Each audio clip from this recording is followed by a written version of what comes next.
Buenas tardes, ¿cómo les va, queridos amigos de la ciencia? En este momento estamos muy orgullosos, como siempre, que nos visita Alicia Seltzer. Bueno, muchísimas gracias a vos, Eduardo, por la presentación y a todos los asistentes.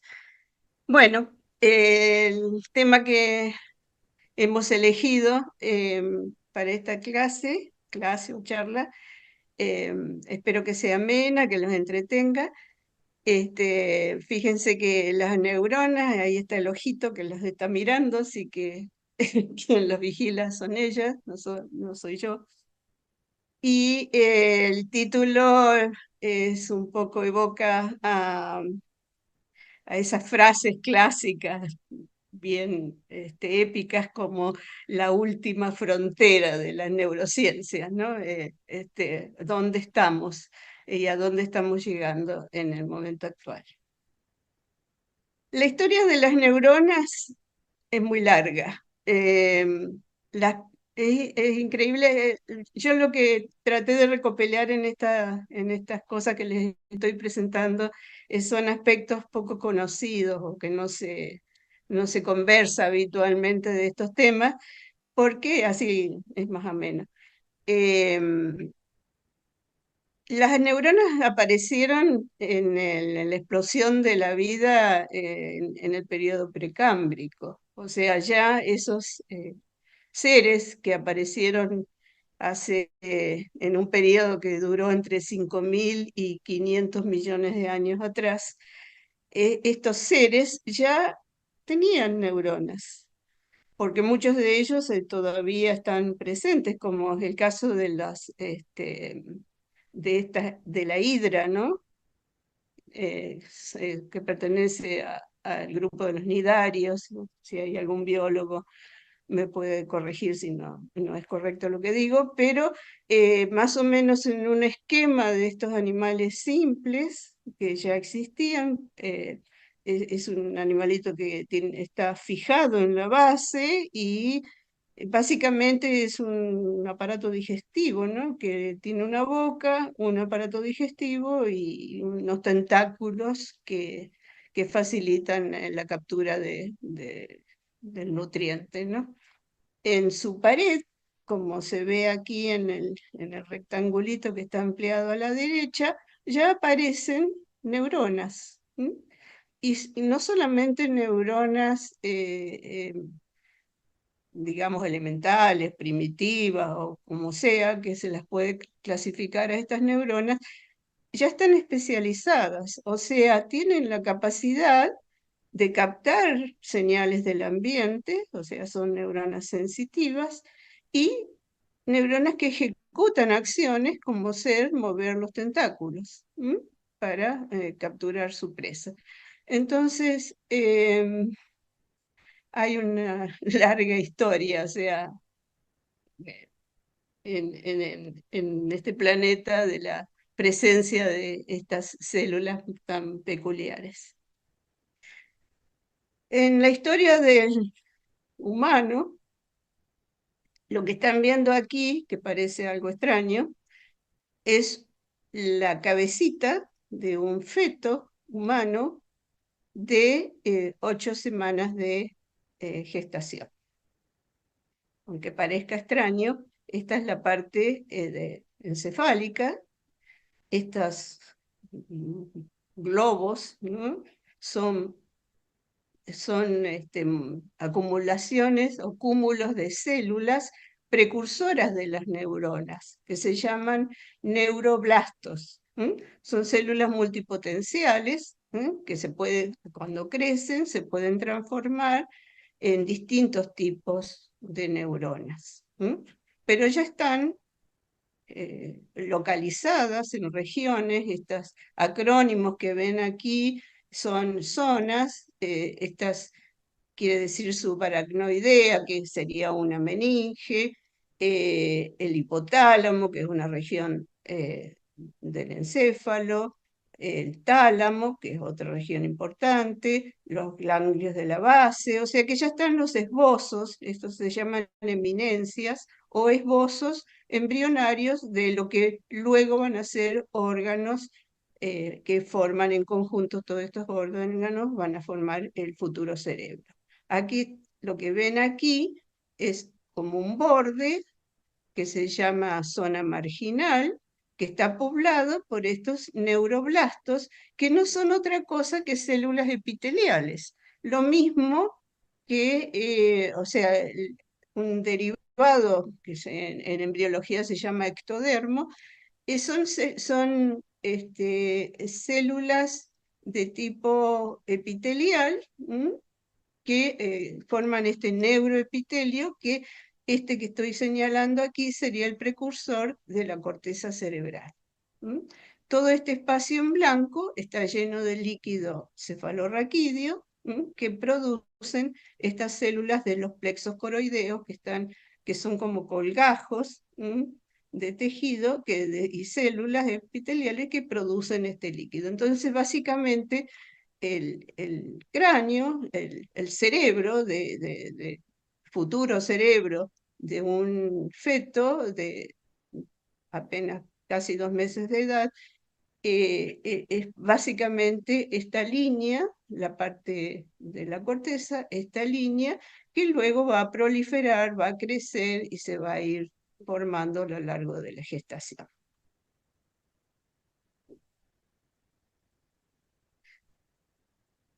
Es decir, lo que ustedes van a ver aquí, les voy a mostrar, no sé, espero que se puedan ver los videitos porque tengo varios. Esto que hay aquí sería una captura real con un microscopio de una de estos neuroblastos o células, las llaman baby cells o células bebé, pero bueno, es una forma de decirlo al público, ¿no?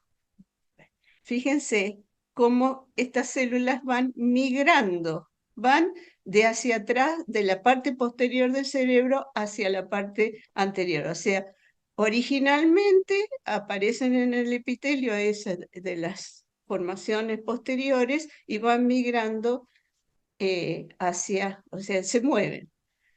Bueno, ahí los que pueden leer inglés, acá están diciendo la zona donde se forman y cómo van migrando de la parte posterior a la parte anterior del cerebro. O sea, caminan, son células que básicamente caminan y eso es debido porque hay toda una complejidad. Ahí dice, migran 8 milímetros en un cerebro de ratón, que es una gran distancia, se tienen la posibilidad de moverse debido a que tienen una complejidad en el citoesqueleto que les permite. El citoesqueleto sería toda la formación de la estructura, la parte, el andamiaje que le da la forma a la célula. Bueno, es muy dinámico, son moléculas que se eh, combinan y forman, finalmente pueden producir la forma como se ensamblan, pueden producir el movimiento. A ver si logro pasar a la siguiente. Esto es también el video de una célula de la retina, una célula nerviosa de la retina, se llaman neuronas ganglionares, que también se mueven hacia un objetivo que es en el cerebro medio, que es el tectum, que es una otra zona del cerebro. Fíjense cómo se mueven, las neuronas caminan.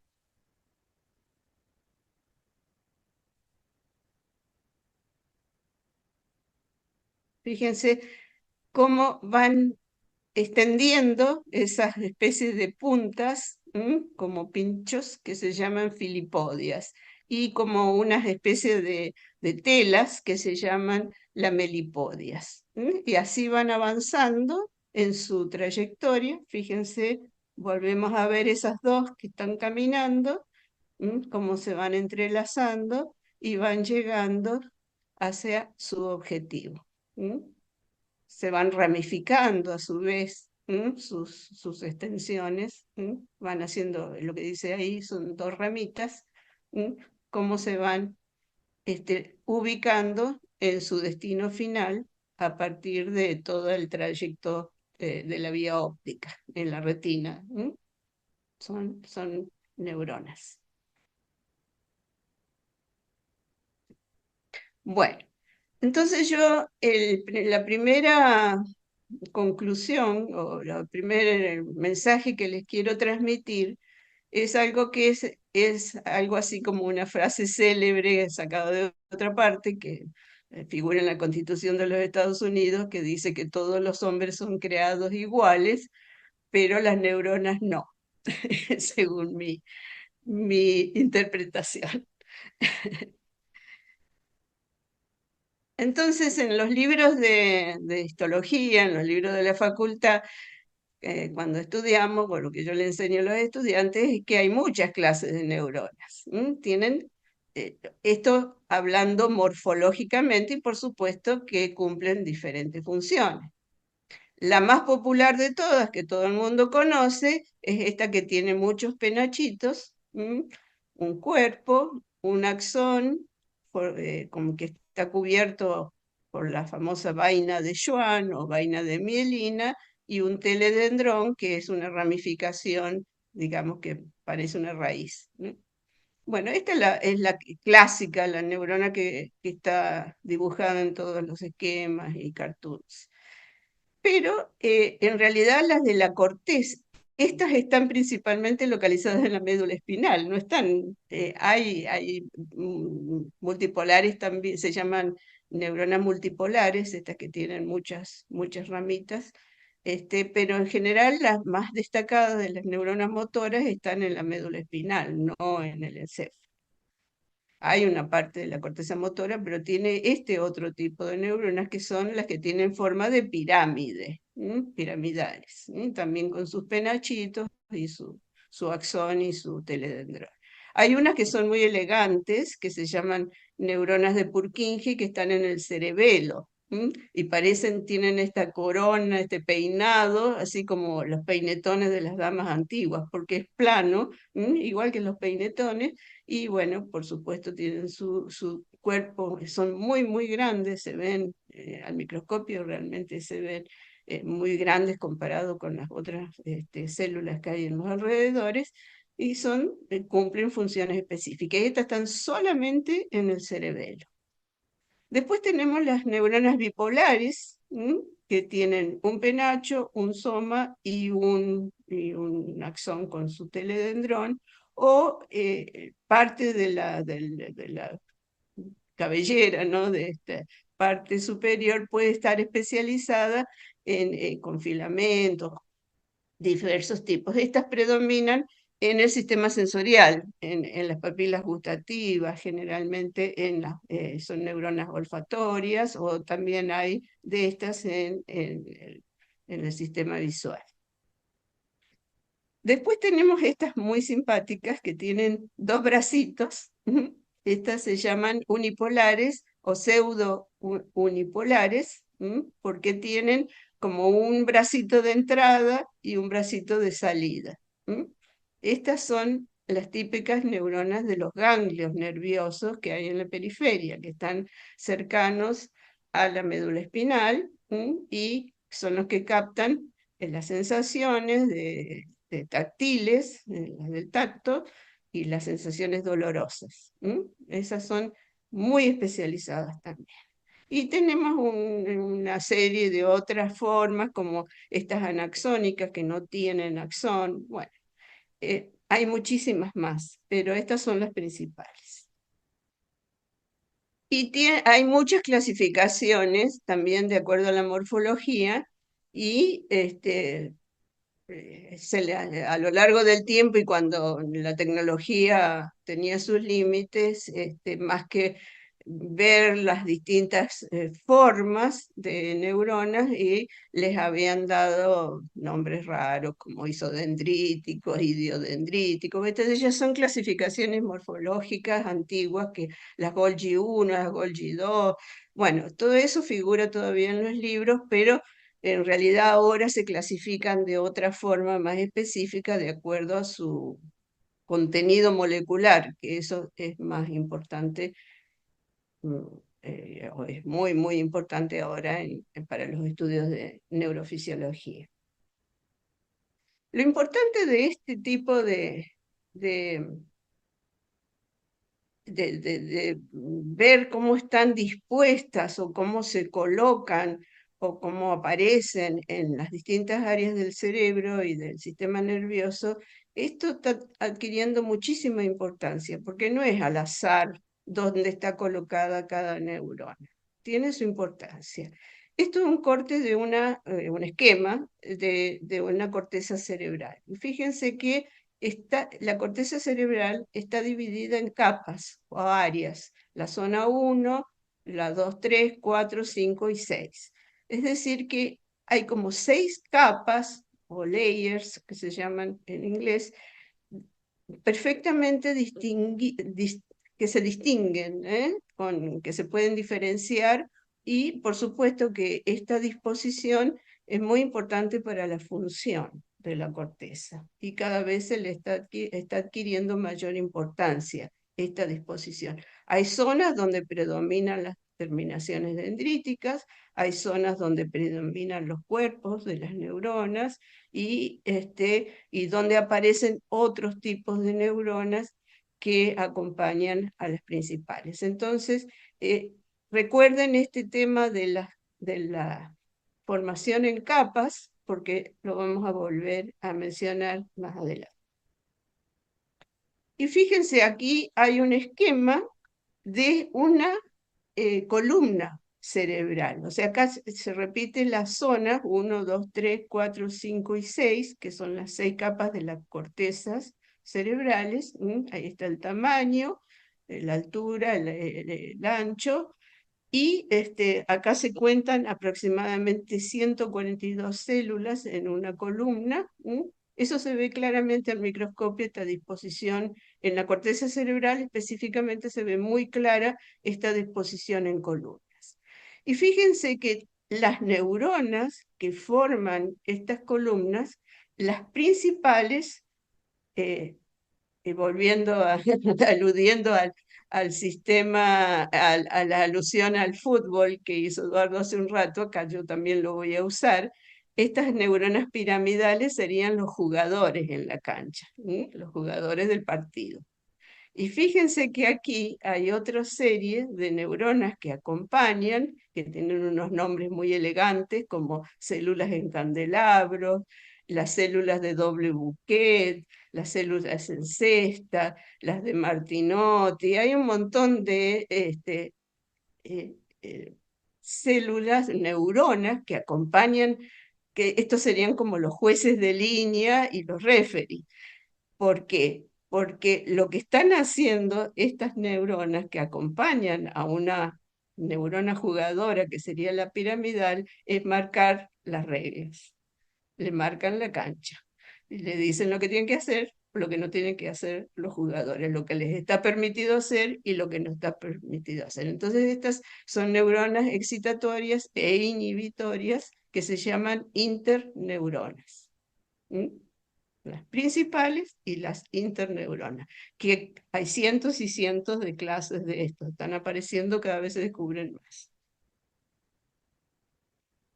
Por ejemplo, hace no mucho tiempo se ha descrito esta interneurona muy importante que la llaman la neurona rosa mosqueta, o rose hip en inglés, que tiene más o menos esta forma, es una interneurona y esta es una célula principal jugadora piramidal y acá está la otra, la neurona rosa mosqueta marcándole las reglas al funcionamiento de esta. Esta es una neurona de tipo inhibitorio. Esa es la que salía en el cuadrito de mi presentación. Muy bonita esta imagen. A mí, yo tengo gusto de nerd, pero bueno, no sé si a todo el mundo le gusta, pero a mí me impresiona. Entonces vamos a volver a la neurona tipo, la neurona del dibujito que nos enseñan en la escuela, que decíamos que tiene un cuerpo, un cuerpito, soma, sus ramificaciones, su vaina de mielina y el teledendrón. esa neurona que ustedes vieron recién se puede dividir en compartimientos. Y ahí se nos complica mucho la historia porque muchos compartimientos recién ahora se están conociendo que contienen, ¿no? Aquí está como agrandado el compartimiento de la intersección entre el soma y el axón, que no es nada más un estrechamiento del cuerpo y un alargamiento de la membrana. Es una zona muy, muy activa donde suceden muchas cosas y cada vez se están encontrando más actividades.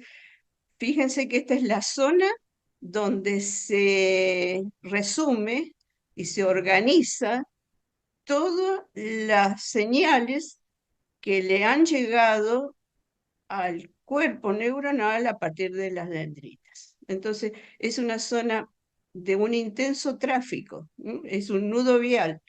Entonces, eh, aquí hay muchísimos canales iónicos, no tengo tiempo de explicarles la tremenda complejidad, esto es absolutamente simplificado, porque en el soma las neuronas son también fábricas de proteínas, como es una célula, mm, si bien tiene muy baja tasa de reproducción, o sea, no está dedicada a la reproducción, sí a la producción. Entonces, tienen muy, muy activo porque producen un montón de cosas. Hay neuronas que producen hormonas, hay neuronas que producen neurotransmisores, básicamente, y un montón de otras moléculas que son importantes para el funcionamiento. Entonces, si agrandamos un poquito más también esta zona, que es la zona de la interfase, es lo que se llama el HILOC, no recuerdo bien la traducción de la palabra que quiere decir, pero se lo llama HILOC, esta zona, que es la zona de eh, interfase entre el soma y el axón. Y ahí tenemos un citoesqueleto que está representado por estas especies de resortes que no es lo único que se puede hacer porque es la disposición que tienen estas proteínas que forman el citoesqueleto y los canales iónicos, proteínas que forman los canales y estas que son muy curiosas, posiblemente hayan visto alguna vez estas proteínas que son eh, verdaderos transportes, se mueven, caminan, tienen dos patitas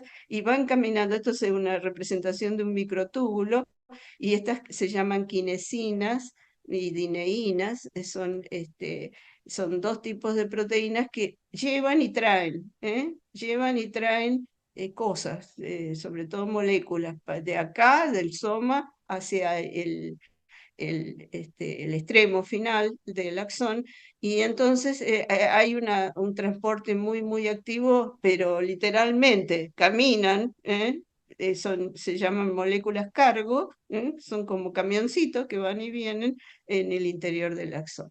Es muy bonito, es muy curioso. Entonces, ¿qué podemos hacer los neurocientíficos para trabajar con las neuronas? Entonces, como siempre, para conocer algo hay que empezar por lo más simple y para entenderlo. Entonces, fabricamos estas neuronas del mecano, ¿no? Todos ustedes, los más grandes contemporáneos, saben lo que es un mecano. Eh, Era un juego que teníamos en nuestra infancia para armar y desarmar cosas y más o menos las cosas tenían este aspecto. Bueno, esta es la neurona mecano, la cual la podemos dividir en regiones, sobre todo los morfólogos usamos todos estos datos que nos pueden proporcionar, medir la altura, el ancho, el número de ramitas, el volumen de cada uno de los compartimientos, los fragmentos que podemos dividir el axón, bueno, un montón de parámetros que nos pueden dar información acerca de la neurona. Y muchos de nuestros trabajos se basan en cuantificar aspectos de las neuronas. ¿Por qué? Porque es importante la morfología. Como en todas las ciencias, la morfología nos da información. En el caso de una patología, lo más grosero que les puedo decir es que, por ejemplo, en ciertas patologías del sistema nervioso disminuye el número de ramificación. En caso de un chico desnutrido, por ejemplo, donde no se desarrolla, no se arboriza lo suficiente las neuronas y tienen un número disminuido de ramitas. Entonces, cuando se hace un diagnóstico, se puede, de tipo de afectación como esa, se puede conocer el grado de cuánto sea la patología ha afectado a un grupo de neuronas en particular. ¿Y por qué? Porque tienen una disminución cuantitativa del número de su arborización. Y la arborización, por supuesto, es muy importante para distintas funciones fisiológicas. Y obviamente, si faltan ramitas, eh, falla la función. Entonces, ¿qué usamos en el laboratorio para estudiar para esta neurona mecano?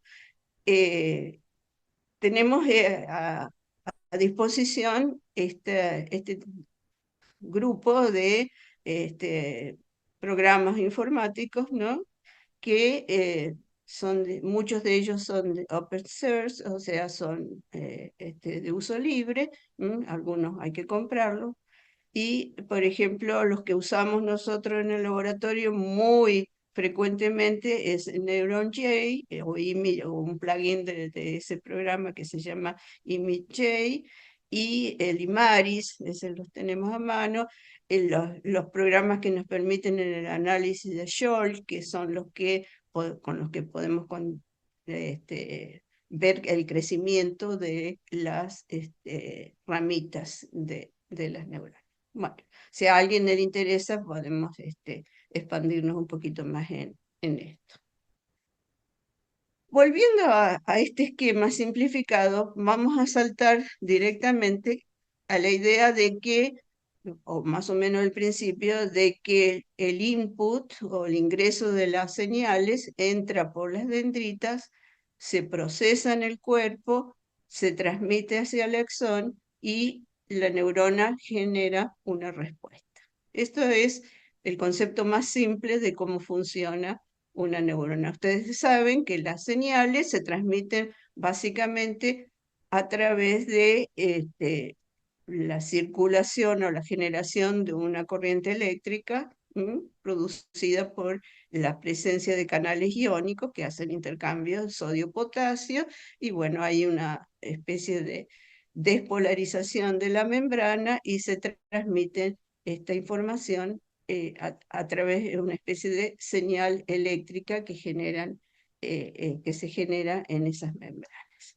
La vaina de mielina justamente es un aislamiento es una es un aislante, la vaina de Schwann o que está compuesta por mielina, que son otras células que envuelven a los axones para producir un aislamiento, digamos, eléctrico, para que no se pierda o se disperse la señal y sea conducida a donde tiene que.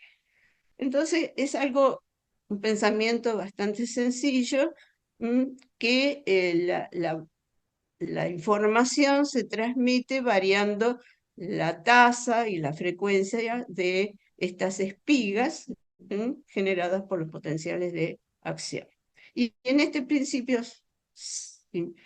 aparentemente simple, que después ustedes ya saben cómo se puede complejizar, se basa los principios de las redes neuronales o en las neural networks en inglés.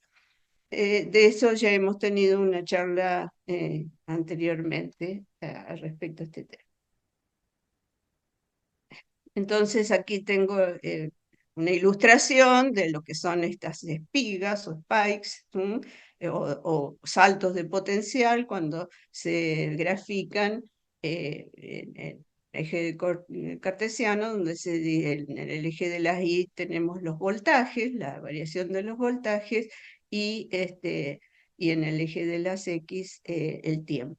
Entonces, lo que podemos ver, ¿qué podemos medir en un laboratorio? La frecuencia, el salto de potencial, la altura, el umbral al cual se dispara una espiga, o la forma, o sea, si es más alta, si es más amplia, en el tiempo, cómo varía la forma de la espiga.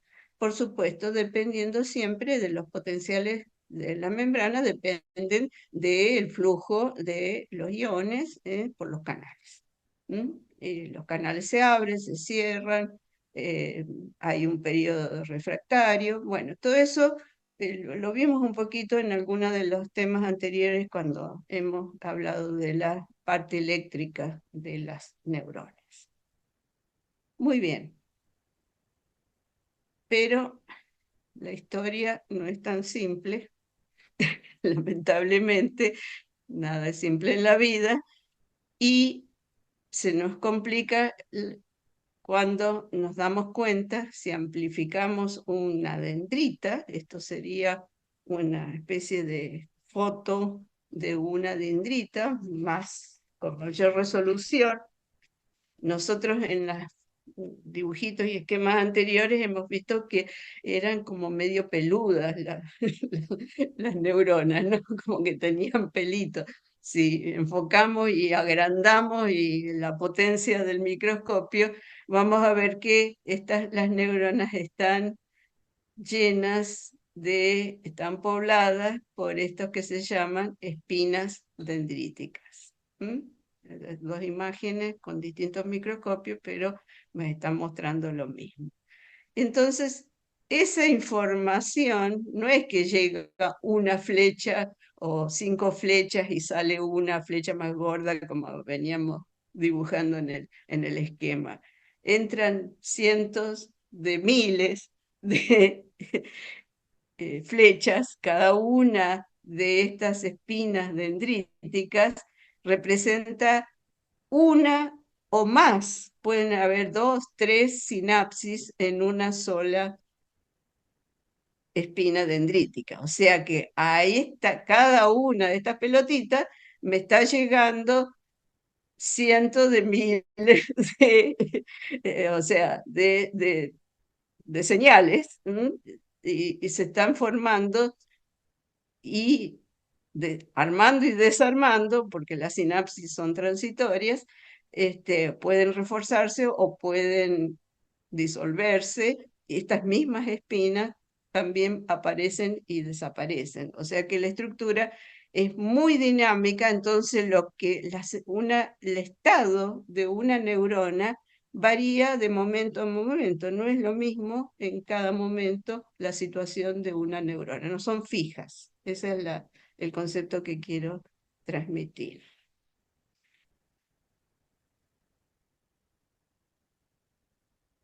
Fíjense, esta es una grabación se llama time lapse, la metodología, ahí están pasando el tiempo, y fíjense cómo estas dendritas, estas espinas dendríticas se están moviendo.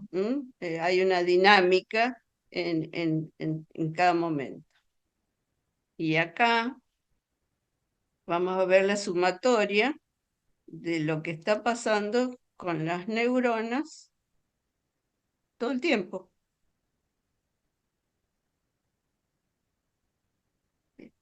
Se mueven, no están fijas. Sus prolongaciones van creciendo, se van modificando, van estableciendo nuevos contactos constantemente. Esto que están viendo son neuronas in vitro en cultivo, pero creemos que es una representación bastante fiel de lo que realmente sucede en nuestro tejido nervioso. Ahora, ¿qué es lo que se están preguntando los neurofisiólogos actualmente?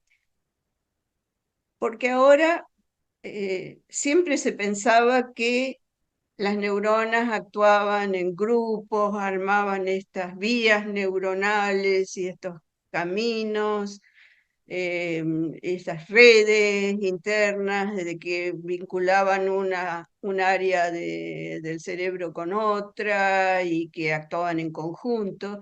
Y últimamente se está desviando un poco este concepto de que cada neurona en realidad juega un rol mucho más importante como individuo más que como grupo social. O sea, es muy importante y eso tendría que ver mucho con la parte subyacente de las patologías, ¿no? De las enfermedades neurodegenerativas, básicamente. Entonces, ahora el interés es saber, primero, identificar de esa gran cantidad de neuronas los distintos tipos de neuronas y ver cómo funcionan en forma individual. Entonces, ¿cómo se hace para estudiar esto? Es bastante complicado. Y no sé, les traigo estos ejemplos porque son muy llamativos y muy interesantes. Han sorprendido al mundo. El, Más o menos en el 2005 apareció este trabajo, ¿m? En la revista Nature. Yo tuve la oportunidad de asistir a un congreso de neurociencia en Buenos Aires, no recuerdo bien si era de investigación clínica o de la Sociedad Argentina de Neuroquímica, que presentaron estos posiblemente los dos, alrededor del 2005. Trajeron esta novedad, era digamos, como el trabajo estrella en ese momento, donde se presentó el descubrimiento de que existen las neuronas conceptuales y la llamaban la neurona Jennifer Aniston. No sé si ustedes se acuerdan de la actriz de Friends, de la serie esa que fue muy, muy popular. Esta neurona la llaman así porque ¿cómo fue el experimento? Esta gente trabajaba en una clínica perteneciente a la UCLA que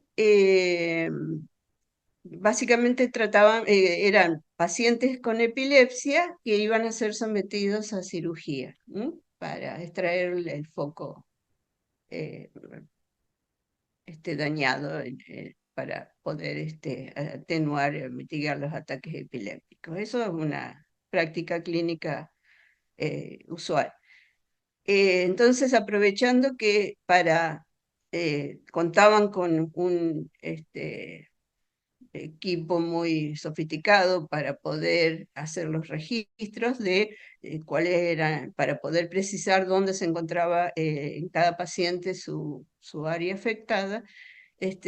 Estos pacientes eran sometidos a una colocación de electrodos intracraneales, entonces aprovechando la situación del paciente, hicieron algunas pruebas conductuales, o sea, por supuesto, sin afectar la comodidad del paciente, mientras estaba funcionando el electrodo, se podía registrar y le presentaban fotos, muchas fotos de la misma actriz, de Jennifer Aniston, en diferentes situaciones, de frente, con distinta ropa, con distintos fondos. Bueno. Entonces, ¿qué es lo que observaban? Que cada vez que aparecía en la foto de esta chica, un grupo de neuronas específicamente disparaba una espiga. ¿M? Hacía este, se activaba. Se ve cómo se levanta y aparecen estos puntitos que son el esquema de la activación de cada puntito una neurona que se veía activada. ¿Qué pasaba? Si le presentaban en ese momento estaba de novia con Brad Pitt, entonces se veía que al estar acompañada todavía seguía disparando, pero no tanto. ¿Mm? Le presentaban la foto de basquetbolista famoso, creo que es Kobe Bryant, y no había espigas acá, nada, no respondía la neurona. Le presentaban fotos de Julia Roberts, Halle Berry, de otras actrices famosas, nada, las neuronas estaban mudas. ¿M? Presentaban fotos de otros actores, tampoco. Esta se parecía un poquito y algunas se confundían con la imagen. Le presentaban fotos de una serpiente, una araña, distintos edificios, otras estructuras que no eran rostros y básicamente no hay respuesta. Quiere decir que las neuronas, estas respondían al concepto Jennifer Aniston. O sea, eran capaces de identificar un rostro o una persona. Y no, más allá de esto, no solamente la foto, la figura, o sea, digamos, la parte sensorial, visual, sino que escribían en un papelito el nombre Jennifer Aniston y la neurona disparaba. O sea que no era una sensación visual, sino que era un concepto. ¿M? Se lo escribían como el nombre o lo pronunciaban en voz alta y la neurona responde. Fantástico, realmente espectacular. Entonces, ¿qué pasó después del 2005? Empezaron a seguir jugando con este concepto. O sea, ya que se asumía que la existencia de este tipo especial de neuronas, entonces recientemente vi que apareció este trabajo donde se hipotetizan modelos matemáticos a partir de esta idea de la existencia de neuronas conceptuales. Este trabajo en particular, primero se empezó a caracterizar a dónde estaban estas neuronas ubicadas y estarían en el lóbulo medio temporal y con participación de estructuras laminares como el hipocampo. Acuérdense que el hipocampo es una zona del cerebro que tiene que ver con la memoria y el aprendizaje. Y entonces este paper es bastante complejo y va más allá de mi alcance. Acá lo necesito a Eduardo, porque fíjense, empiezan a aparecer las X, las Y y las Z, y, y de este esquemita partimos ya ecuaciones y cosas complicadísimas que a mí ya eh, los cursos de cálculo y álgebra y de matemáticas fueron allá tiempo y hace lejos, hace tiempo, hace lejos y hace tiempo. Las dos cosas, así que bueno, no me asustan, pero les tengo respeto. Y lo que yo puedo mostrarles es que se traza este modelo hipotético, teórico, donde se trabaja en el concepto de cómo hace la gente que tiene oído musical, por ejemplo, escucha un sonido y dice, ese es un la, ese es un do, o más sofisticado todavía, pueden saber si es un do sostenido o un do bemol. Entonces, ¿cómo hicieron para saber eso? Entonces, ¿cómo hace la gente para poder identificar sonidos y diferenciar unos de otros? Entonces, ¿cómo se procesa eso en el cerebro? Acá entra la onda sonora con cierta frecuencia, llega a todo ese procesamiento del oído, de todo el aparato sensorial del oído, son neuronas especiales que transmiten a la corteza medial temporal y pasan de un estrato a otro. Necesitan la participación de una estratificación en el órgano receptor y procesador, y cómo de esa estratificación a partir de distintas frecuencias del sonido, eso se va transmitiendo a distintas estratos de células que son capaces de procesar esa información y transformarlo en un sonido que pueden identificar. Todo el desarrollo matemático está en este paper, al que le interese, eh, para entretenerse, lo lee y me lo explica. Ahora vienen las neuronas sensoriales. Hay un nuevo concepto que están apareciendo en los papers, que es el concepto de neuronas sintientes. Una- Sería una traducción al castellano de la palabra sentiente. Eh, y bueno, la pregunta que nos hacemos es: ¿qué puede conocer del mundo una neurona sensorial? Vamos a ver si se puede responder de alguna forma. Lo que están viendo acá es, quiero pararlo todavía. Fíjense, este en rojo es la terminal de, esto sería el axón, esto sería el cono axónico de una neurona sensorial. Está teñida de rojo con un colorante. Bueno, es bastante compleja la técnica para lograr teñir las neuronas de color rojo y poder verlas con un microscopio de fluorescencia. Pero bueno, omitiendo ese pequeño detalle, vemos esa neurona que se está acercando a una neurona motora que está teñida de color verde, con otra, se llama green fluorescent protein, que es una proteína de color verde fluorescente, ¿sí? Entonces se puede distinguir cuál es sensorial y cuál es motora. ¿Qué pasa? Fíjense cómo se camina la neurona sensorial y olfatea, digamos, cómo va sensando cómo es el axón de la neurona motora.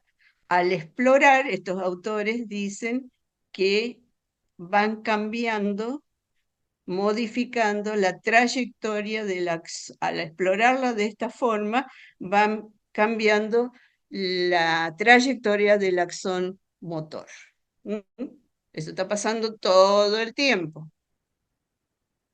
No se olviden que estas cosas pasan todo el tiempo en el cerebro. Así que, a ver si no me quedó alguna en el camino. Eso en respecto a las neuronas motoras y sensoriales. Y me parece que se me saltó. Sí, se me saltó disculpen que estoy pasando esto así, porque me pasa. Sí, se me saltó un... Bueno, se los daré. Lo que les quería contar, pero no sé dónde se me metió, en la presentación, pues se me borró, lamentablemente. Les estaba con la parte sensorial, se estudia mucho, se ha estudiado mucho en la corteza barril, se llama, de los bigotes de los roedores. Ustedes saben que los bigotes de los roedores, lástima que no tengo el dibujito, no sé qué pasó. ¿A dónde se me fue a parar? Ah, acá está. Me saltaba, se me iba, no sé dónde. Ya les pongo. Se llaman los barriles de los bigotes de los roedores. Em, Acá tienen el esquema de la cabecita de una rata, y está la nariz, no sé si se alcanzan a dar cuenta, está cortado, y los bigotitos o vibrisas. Las vibrisas son los órganos sensoriales más... acuérdense que los roedores son animales nocturnos, o sea, son prácticamente ciegos. Entonces conocen el mundo a través de los bigotes. Entonces van sensando los objetos que los rodean, y al toque de cada una de las vibrisas. Las vibrisas no tienen receptores sensoriales en la punta, sino en el bulbo del pelo. Ahí hay mecanorreceptores, es decir, neuronas que son capaces de sensar eh, eh, superficies, texturas, eh,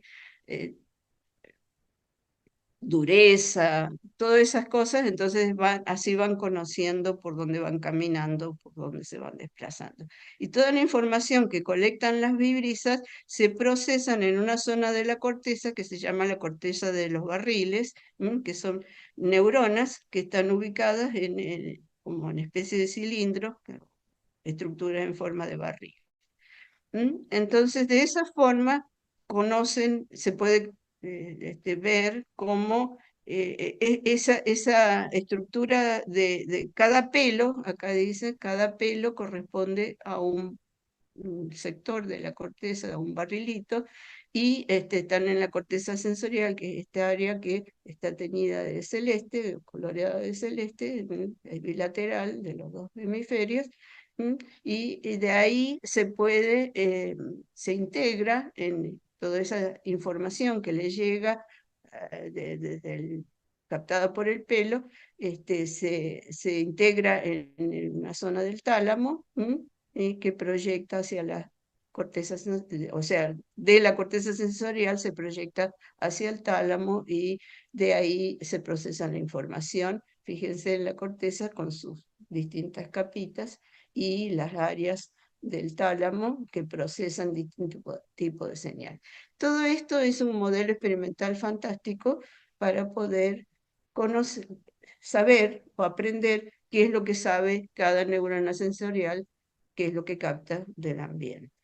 Entonces esto es como un modelo experimental que ha sido muy, muy trabajado, esto se sabe así ya hace varios años. Entonces se pueden medir por distintos tipos de tecnología, la que conocemos más que ustedes han visto es a través de electrofisiología, que es la generación de estas espigas, pero ahora hay nuevas técnicas como la optogenética, que utiliza haces de luz para activar mecanismos o distintos tipos de marcados genéticos con todo esto para colectar información y saber qué es específicamente lo que capta una neurona en particular. Este es un sistema de estudio que ha dado muchísima información. Otro sistema de estudio es para conocer las neuronas de navegación. No sé cuánto tiempo estoy ocupando ya, pero ya dentro de un ratito voy a terminar. Las neuronas de navegación, esto ya es prácticamente una de las últimas. Em, este es otro sistema que tenemos de estudio ha dado, es muy útil, yo lo he usado esto, em, y se basa en el principio de todas las especies,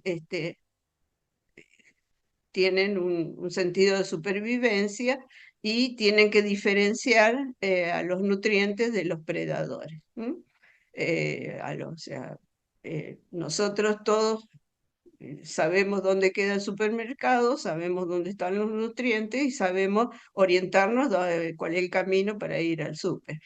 Y también sabemos cómo evitar a los trapitos, por ejemplo, sabemos por qué calle no tenemos que transitar para que no nos agarre los trapitos. O sea que más o menos nuestras conductas cotidianas se basan en los mismos principios. Entonces, los animales usan el sistema de navegación para supervivencia, ¿no? Y se descubrió que hay neuronas específicas que trazan como mapas eh, conceptuales de sitio, lugar, en ubicación de nuestros cuerpos, ¿no? Entonces, el esquema experimental que se usa son un tanque de agua, como una piletita, con agua opaca, opacada, con alguna gente que la haga opaca, y una plataforma fija en uno de los cuadrantes del círculo. Entonces, acá van a ver cómo lo que se mide es el caminito que hace el animalito, el ratón, para llegar a la plataforma. al principio, cuando no sabe, nunca la vio, no sabe dónde está, empieza a dar vuelta y vuelta y vuelta hasta que llega.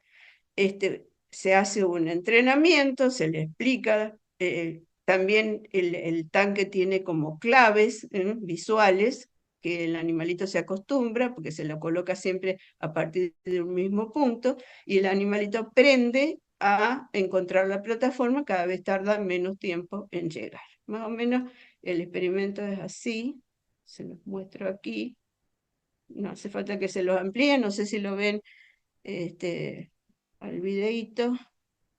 Ahí van a ver al operador colocar, ahí está la plataforma, el circulito donde está la plataforma escondida, y la ratita, nada, nada, nada, nada.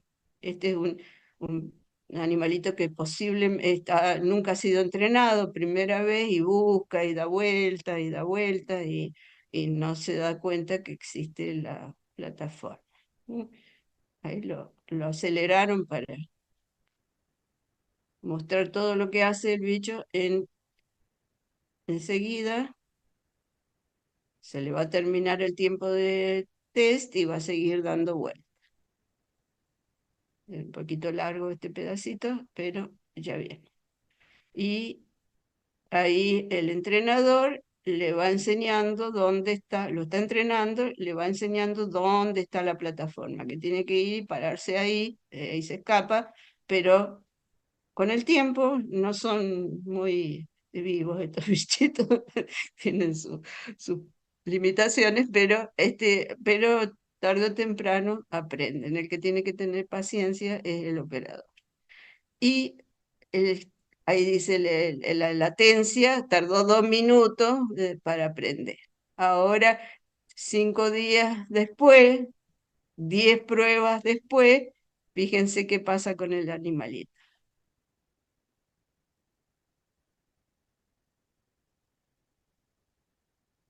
Chac, ahí llegó y se quedó ahí nomás, encontró la plataforma y ahí se quedó. O sea que ese animalito hizo funcionar sus neuronas de navegación y rápidamente encontró el sitio donde estaba la plataforma. Tiempo de latencia, 3 segundos. ¿Se acuerda que antes había sido 2 minutos?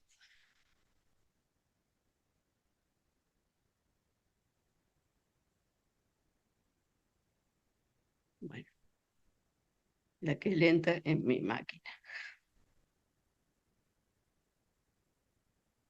Bueno, entonces, un resumen, este sistema de posicionamiento o de navegación le valió el Premio Nobel de Fisiología en el año 2014 a estos autores.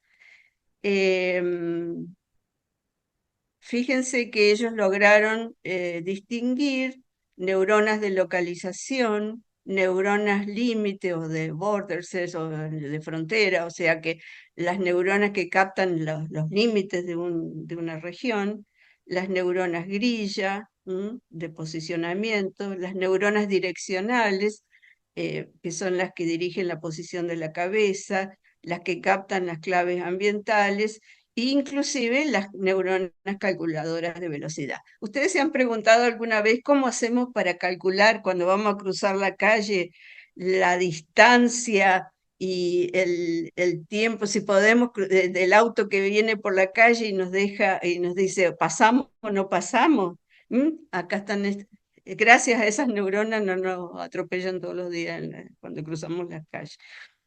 ¿Y dónde están esas neuronas? Básicamente en esta estructura que se llama hipocampo, que tiene esa forma, y la conexión entre el hipocampo, porque esta es la que permite ese aprendizaje, el entrenamiento de la rata, que es gracias a estas neuronas piramidales, que son las que están teñidas de azul oscuro, de una estructura laminar, que es el hipocampo, y que tiene conexión con la corteza entorrinal que está ahí al ladito del hipocampo. Entonces, se supone, o eso está todavía en discusión, que se forman estos mapas cognitivos, mapas que reproducen la realidad topográfica por la cual nosotros nos desplazamos, que sería una representación neurológica del mundo externo.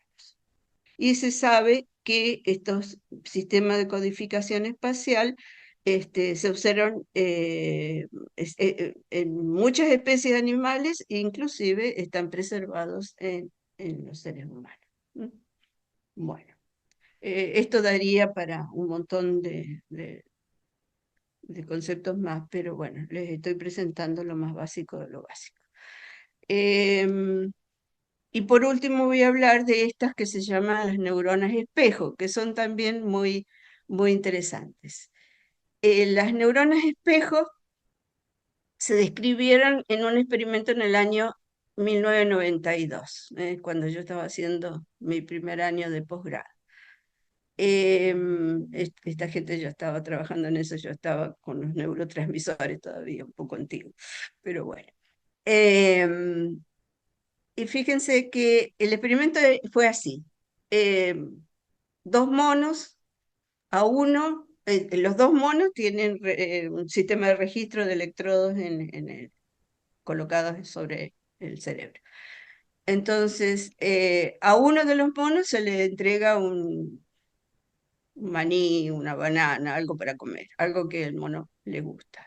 Entonces, en el momento que recibe esa recompensa, cierto grupo de neuronas empiezan a disparar, ¿no? Las espiguitas, y se registra. Y al otro mono que no se le dio nada, que estaba mirando cómo su compañero comía, se le disparan las mismas neuronas, como si él estuviera haciendo la acción motora de agarrar el maní o de pelar la banana. Entonces, existe eso se las llamó neuronas espejo, que son las neuronas empáticas, las neuronas que captan, son sociales, o sea, captan a lo que le está pasando al otro individuo. Son, es un concepto bastante complejo, pero en los humanos esto se ha estudiado, los pájaros tienen, las aves tienen algunas áreas cerebrales con neuronas espejo, en los primates, por supuesto, y en el humano hay mayores cantidad de regiones que contienen este tipo de neuronas. Están distribuidas en muchas regiones. Y lo que no está en duda, por ejemplo, es un ejemplo de cómo funcionarían las neuronas espejo, pero todavía no están de acuerdo si son o no son, es la sonrisa de los bebés, ¿no? Que cuando uno dice, ah, qué lindo, el nene se sonríe, me hizo una risita, lo que está haciendo es haciendo funcionar las neuronas espejo, porque a uno le sonríe, el bebé sonríe a la par. Si no le sonreímos, el bebé no sonríe. Así que bueno, es súper lindo saber que nuestras neuronas tienen todos estos niveles de especialización. No sé si tenemos tiempo para un video que, bueno, ustedes lo pueden ver, está a disposición. Adelante, Muestro, adelante, Alicia. lo paso por alto, no sé si es solo un, eh, esto no es una grabación real, sino que es ¿cómo se llama? Eh, una imitación, digamos, muy artística de cómo cada neurona busca su pareja, o sea, cómo buscan en esa maraña, en ese entretejido de neuronas, cada cual busca el lugar adecuado con quien tiene que conectarse. Al igual que hacen los humanos, las neuronas también. Solamente un axón, dice ahí eh, va avanzando el axón en su búsqueda. Son muy buenas estas ilustraciones, ¿no? Que ayudan bastante a la comprensión a nivel molecular de cómo es el nivel celular. Ahí están las filopodias, captando el ambiente. Yo me olvidé de explicarles que todos esos movimientos de los filopodios están direccionados por un montón de moléculas que hay en el medio, entre medio, ¿no? Depende de un montón de señales moleculares que son las que van guiando y llevando al axón hacia el lugar donde tiene que se llaman proteínas de guía o guidance protein, como dice ahí el cartelito, y van avanzando, buscando, con las claves ambientales que hay, que les da, y ahí encontró el botón, la espina dendrítica que le parece adecuada para hacer la conexión. Esto, por supuesto, está sucediendo todo el tiempo en nuestro cerebro. Y ahí empieza a hacer el firing sináptico, después de establecer la sinapsis. Bueno, y la siguiente, acá. Eso era una representación, ¿no? Un dibujo, una especie de imitación, y esta es la realidad. Van a ver que efectivamente, in vitro, por supuesto, eso, fíjense cómo dos conos de crecimiento, ¿m? Van estableciendo la conexión. Ahí se van acercando y ¡chac! Ahí se conectaron. ¿Vieron? Las conclusiones. Estas las hago yo, no sé ustedes. Eh, Nosotros pretendemos más o menos simular, llegar a un cierto nivel que parece perfecto que hagamos este esfuerzo, porque eso nos va a beneficiar, nos está beneficiando ya en la actualidad y el producto de este trabajo de generar estas redes neuronales, que se basan en la arquitectura convergente de los sistemas biológicos sensoriales. Fíjense que estamos pasando de un animal simple, como son los rotíferos, que estos son los que habitan en cualquier charco que hay en las proximidades, en nuestro jardín, estos abundan por todas partes, que parecen animales simples, pero en realidad tienen alrededor de 200 neuronas. Y fíjense que 200 neuronas pueden generar vías bastante complejas, por lo que todo lo que hemos viendo, ¿no? Imagínense la complejidad de este sistema con billones de neuronas que tenemos los humanos. Entonces, solamente eso es lo que yo les quiero dejar como pensamiento para meditar a dónde estamos y a dónde podemos llegar.